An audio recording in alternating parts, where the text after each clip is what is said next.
28 weeks this week. We are third trimester and I am mind-boggled. Like I don't even understand how this has happened. So the bump is definitely growing. She's feeling super big depending on the time of day. And she is kicking lots. Everything is just happening really, really fast. So let's go over everything. Okay, energy. Energy has actually been pretty good. And I'd say that this is actually my best pregnancy out of the 3. So that's really exciting. Yes, I am tired. By the end of the day, I definitely just want to sit down and there are some aches and pains. But for the most part, I anticipated worse. So second trimester rocked. I'm hoping the first little bit, third trimester kind of keeps that going. Food. I am ravenous, but I cannot eat big meals. So anytime I eat a big meal, I just don't feel good. I'm assuming the baby's moved up a little bit. She's pushing on my tummy. And that means that I end up just feeling really, really nauseous if I eat too much. So there's been a lot of snacking. Major cravings, chicken salad, but it has to be shredded chicken, like the stuff you make in the crock pot. I really am loving chicken salads. I wanted strawberry milkshake this week really badly, so obviously I just made a nice big berry yogurt smoothie that helped. Anything else? I've been really munchy, like I just want to munch on all the things, but I can't seem to find something that I really, really, really love. So pregnancy cravings, not too intense at this point in time, but I am hungry, like I just want to eat.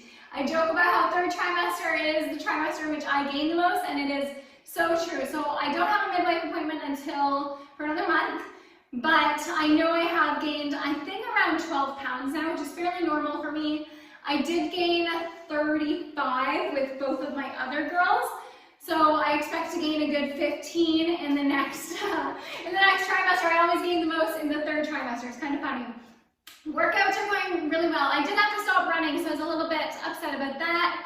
Totally a mental thing. I really wanted to get myself to 30 weeks, and I don't know why. I have no idea where that number comes from. It really is irrelevant to anything that I do, but I had 30 weeks stuck in my head, and I had to call it at 25. So I'm really proud that I was able to run until 25 weeks pregnant, and the reason that I stopped wasn't that I couldn't catch my breath or that anything went wrong. It's just there was a pulling in my right side that muscle, that ligament just didn't want to give, and so it was pulling while I ran, which wasn't the worst thing in the world, but then after I ran, I was having a lot of pubic bone pelvic pain for the next few hours after, and if your workouts are causing you pain while pregnant, they're no longer effective, right? I know that as a coach, and that's what I would tell any one of my moms, but telling yourself always sucks. So being a fit mom pregnant, there's a little bit of challenges on that front. You never want to take your own advice. I wanted to keep pushing, but I know myself and the situation better than that. So we called it on running. I am still lifting 4 days a week, which is going really, really well. My lifting program, so yes, I'm still deadlifting. I'm still lifting fairly heavy on both my squats and my deadlifts.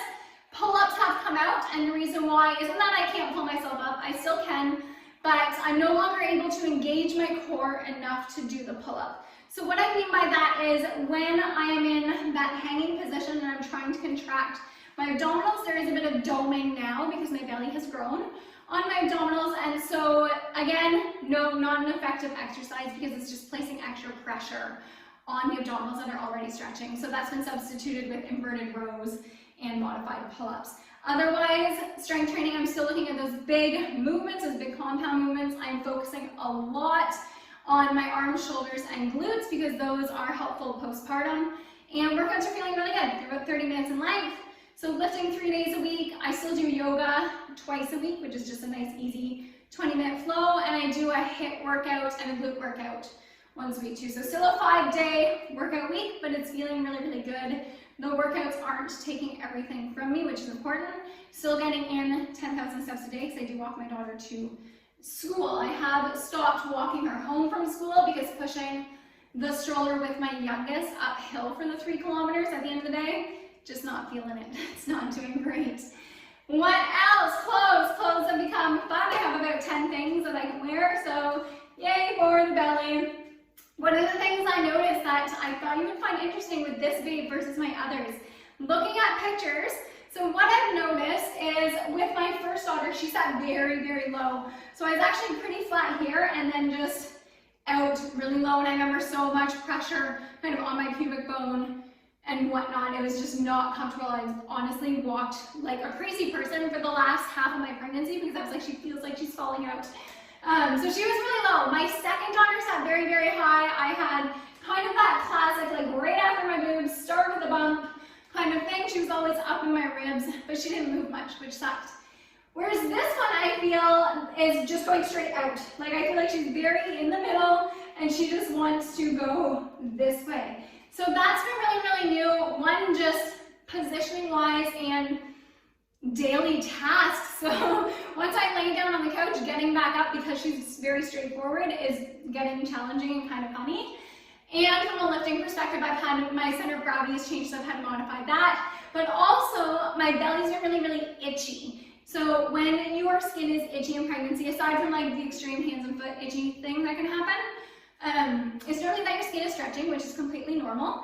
So I've been lathering up on my homemade belly butter. I do go to bed like a greasy monkey absolutely every single night. So I've stained 2 shirts already. But that's kind of what I'm doing to help that. On top of that is I've upped my water intake. So we all know you have to drink water pregnant. It's kind of important. I normally hit 2 liters every day, plus my decaf tea, and plus my coffee, which is I'll talk about coffee in a second. So I bumped that up to 2.5 to 3 liters of water a day, just because my skin is stretching, so the extra fluids are going to help.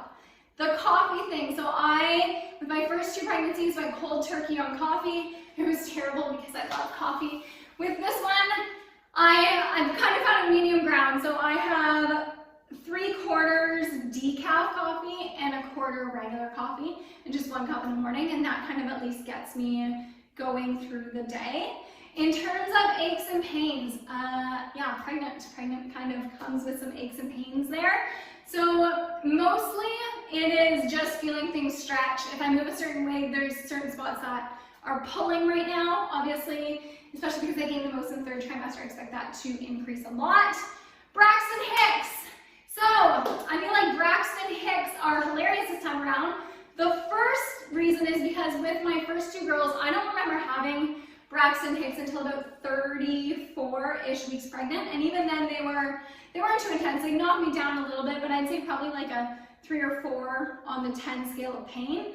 These ones started at about 22 weeks pregnant, 23, and have taken me down. So it feels like I'm being tasered every so often. That's awesome. And I was laughing with my husband saying that's kind of like the baby being like, oh, you think pregnancy is so fun and awesome? Ha, joke's on you, this is what's coming.